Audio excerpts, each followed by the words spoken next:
कांग्रेस आप को बिल्कुल पसंद नहीं करती। किसान सम्मान निधि दे, वो फ्रीबीज में नहीं आता है, मैं उस पर नहीं जा रहा हूं। सब आदमी वादे करते हैं, कौन पूरा करेगा? जो सरकार में आएगा, जो नहीं आएगा वो कहां से भारतीय पूरा जनता करेगा? पार्टी ने जो संकल्प लिया है उसको पूरा किया है। अरे कांग्रेस की तरह ये आज हिमाचल का हाल देख लीजिए। हिमाचल में कर्मचारियों का क्या बुरा हाल कर रखा है इन लोगों ने। तनख्वाह देने के लिए पैसे नहीं है। आज हमारा साथी राज्य है, उसका हाल जिस प्रकार से ठीक है, अब ये हमारी बात करते शमशेर हैं। शमशेर जी, वहां पे हरियाणा की बात करते हैं। मनोहर अरे लाल खट्टर को नहीं, एक क्यों बात हटाना सुन पड़ा? लीजिए। अब 2 साल पहले इनकी जो नेत्री है हमारे, जो प्रियंका गांधी जी ने कहा था भाई 1 साल में 1 लाख नौकरी देंगे। हिमाचल में 2 साल में यदि एक भी नौकरी दी हो तो ये बता दीजिए। करेंगे, हिमाचल पे भी ये एक बार ये डिस्कशन झूठ, करेंगे। हिमाचल करेंगे, जरा ये हरियाणा तक सीमित कांग्रेस रहे। के लोग झूठ बोल के आगे निकल जाते हैं, ठीक इनकी है, मैं आदत उसका है। जवाब लेता हूं सतीश जी से। शमशेर जी, आपको क्यों लग रहा है कि मनोहर लाल खट्टर को हटाने की जरूरत पड़ी? जब इतना बढ़िया काम कर रहे थे तो क्यों हटाया? देखिए, ये हमारी पार्टी किस कार्यकर्ता को और कौन से कार्य देना है। हमारा पार्टी एक संगठन है जो वो हम कार्यकर्ता पर ठीक आधारित है, है। सतीश जी आप कांग्रेस कुछ की कहना तरह चाह दस रहे थे, जल्दी से बोलिए। ठीक है कांग्रेस की तरह 10-10 मैं साल सिर्फ तक एक चीज कहना चाह संगठन रहा खड़ा था। नहीं किया है। जी जी। मैं चौहान जी सिर्फ एक चीज कहना चाह रहा था। मेरे आदरणीय साथी ने पीछे की बात करी, मैं आपको इनके पीछे की भी बता देता हूँ, कोई दिक्कत नहीं है। एक तो इन लोगों में भारतीय जनता पार्टी के जितने बड़े से लेकर छोटे नेता तक एक चीज तो पक्की है, ये जब भी कुछ बोलते हैं तो ये 50 साल पीछे चले जाते हैं।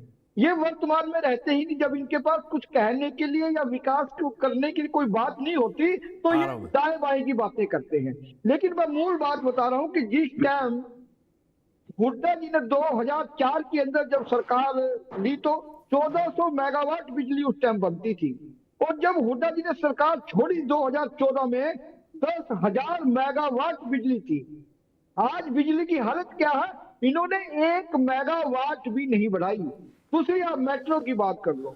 मेट्रो जितनी हुड्डा जी के जो टाइम के अंदर जितनी मेट्रो की लाइन बिजी थी, 1 मीटर भी अगर इन्होंने आगे बढ़ाई हो तो ये लोग कुछ भी नहीं बोल सकते। अब 2 करोड़ हरियाणा की जनता ने, व्यापारियों ने, किसानों ने, नौजवानों ने, महिलाओं ने मन बना लिया है कि भारतीय जनता पार्टी अब जा रही है और कांग्रेस अब आ रही है। ठीक है, मैं अनिल जी के पास जाऊंगा। अनिल जी, क्या मैं आता हूं, अभी आपका टर्न लूंगा शमशेर जी। अनिल जी, क्या आपको दोनों लोगों का लग रहा है, क्या इतनी क्लोज फाइट है कि पुराने हिसाब गिनाए जा रहे हैं अटल जी के समय से लेके और अभी तक के? लेकिन एक बात है, बीजेपी कहीं तो 24 से डेंट लगना शुरू हुआ ना भाई। जेजेपी को भी छोड़, जेजेपी इनको छोड़ गई। 19 में इनको फुल फ्लेजेड सरकार तो मिली नहीं, और 24 में हाफ हाफ हो गए हैं। क्या नजर आ रहा है आपको? जी, जब लोकसभा चुनाव हुआ था जी 2019 का, जब भाजपा 10 की 10 कराई और 90 में से 79 विधानसभा सीटों पर भाजपा ने बढ़त हासिल की, और इसी वजह से भाजपा में अति आत्मविश्वास, एक अहंकार, एक अमित सा और छा गया था कि हम 75 पार चले जाएंगे। 75 पार नहीं गए, 40 वर्ष है।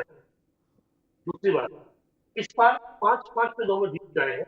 उस वक्त ऐसा लग रहा था कि भाजपा बहुत पीछे चली गई है और शायद विधानसभा चुनाव में वो 10-12-15 सीटों को नहीं देगी। लेकिन जैसे जैसे चुनाव आगे बढ़ा है, वैसे वैसे भाजपा ने थोड़ा सा अप किया है, गेन किया है, और कांग्रेस डाउन आई है।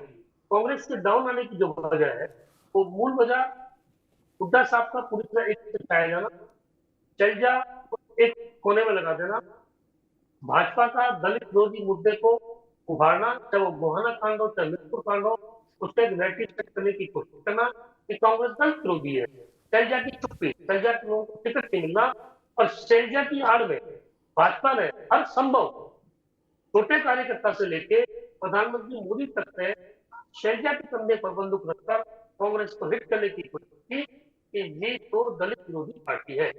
ये कांग्रेस का जो ये जो नैरेटिव सेट करने की कोशिश, वो निश्चित तौर पे कांग्रेस को नुकसान पहुंचा रहा है।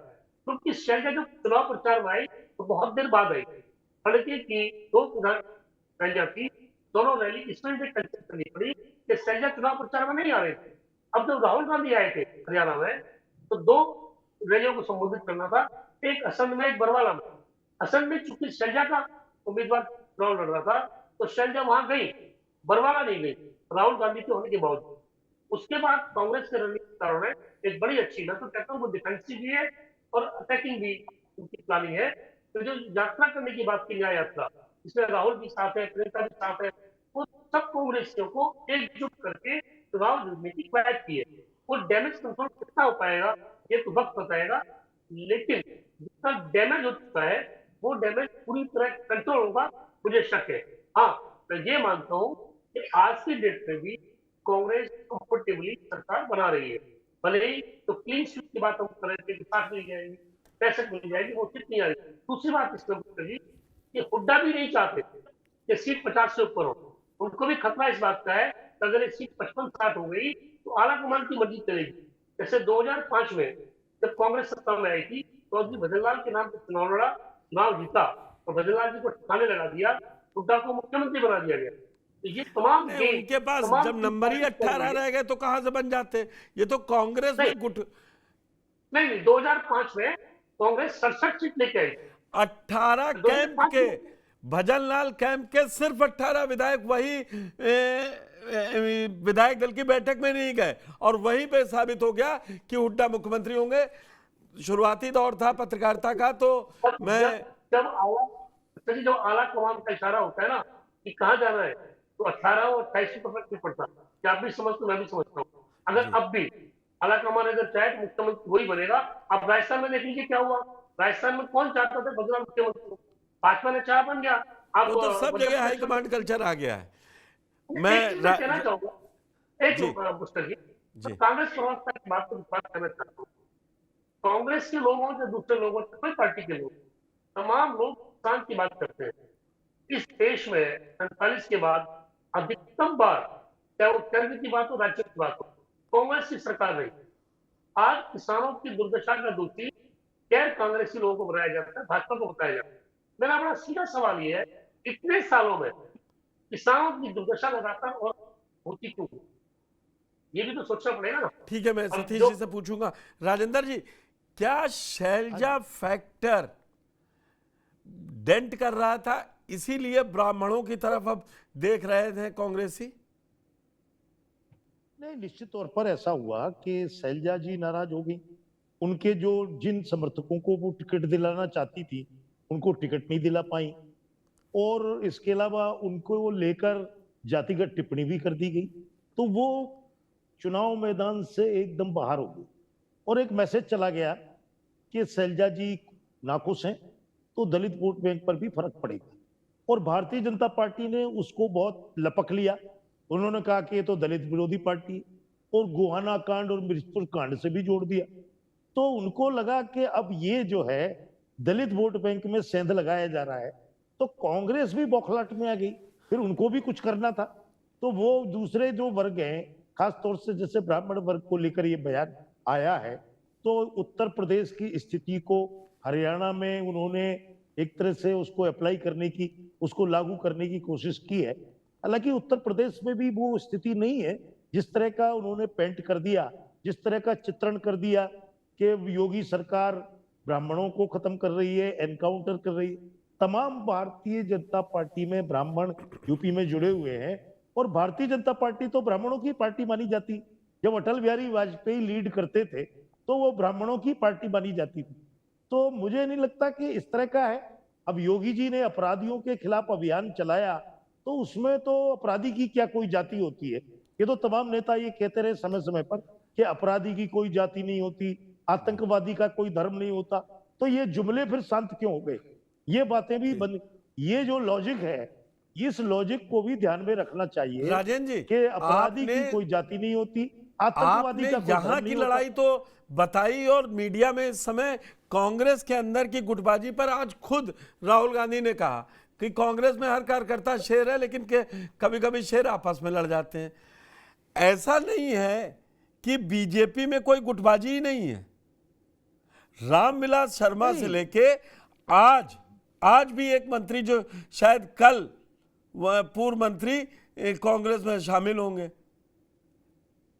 तो इनकी नहीं, गुटबाजी का कोई असर नहीं है। अनिल विज बिल्कुल सब सही कर रहे हैं अम्बाला में। मनोहर लाल खट्टर को कई जगह, एक मिनट आ रहा हूं आपसे भी दो ही, ये मैं पत्रकारों से सवाल पूछूंगा क्योंकि प्रवक्ता तो सब सही सही बताते हैं ना। राजेंद्र जी आपसे सीधा सवाल, बीजेपी में गुटबाजी का कोई जगह मतलब सब सही चल रहा है?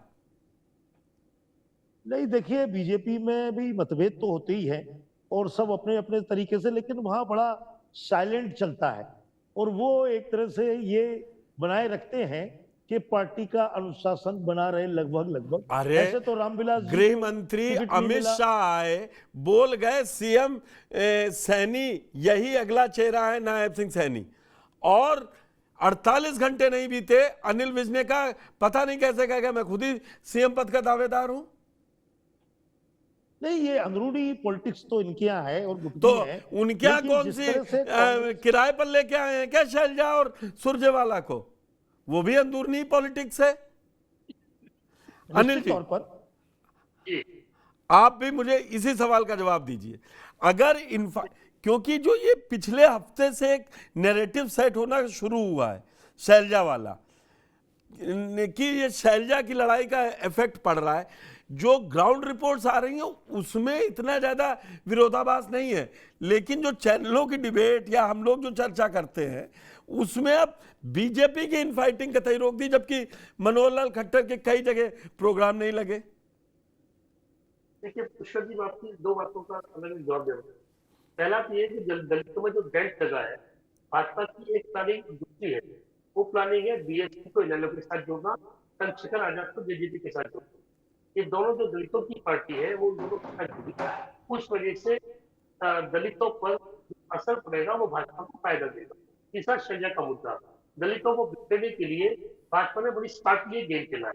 आम आदमी पार्टी का गठबंधन नहीं होना भी कांग्रेस के खिलाफ पे जा रहा है। अगली बात आपकी मैं बात कर रहा हूँ कि बीजेपी की फाइटिंग है, बीजेपी में जो छुटौल है वो कई बार तो ऐसा लगता है कांग्रेस से कहीं ज्यादा है। आप 2014 का इलेक्शन जब मनोहर लाल जी मुख्यमंत्री बने थे, उसके बाद कैप्टन अभिमन्यु जी रामविलास शर्मा जी अनिल विज, ओम प्रकाश धनखड़, इन लोगों का क्या किया गया? उनको मंत्री तो बनाया गया, उनके पास पावर 19 में आ जाइए आप। 19 में मनोहर लाल जी ने अपने सारे विरोधियों को ठाने लगाया।